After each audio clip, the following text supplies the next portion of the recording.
அஸ்ஸலாமு அலைக்கும் வரஹ்மத்துல்லாஹி வபரகாத்துஹு. பிஸ்மில்லாஹிர் ரஹ்மானிர் ரஹீம். லா இலாஹ இல்லா அன்த சுப்ஹானக இன்னி குன்து மினல் ஸாலிமீன். இந்த திக்ரை 313 தடவை ஓதினால் 9 பலன்கள் கிடைக்கும். 1.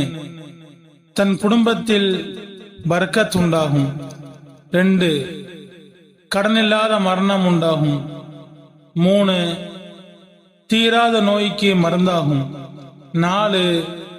மனக்கவலையை நீக்கும். 5. குழந்தை பாக்கியம் கிடைக்கும். 6.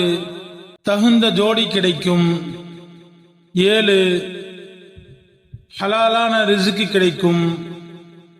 8. திடீர் ஆபத்திலிருந்து பாதுகாப்பு கிடைக்கும். 9. ஈமான் உறுதியாகும். எல்லாம் வல்ல இறைவன் நம் அனைவருக்கும் உறுதியான ஈமானை தந்தல் புரிவானாக. ஆமீன்.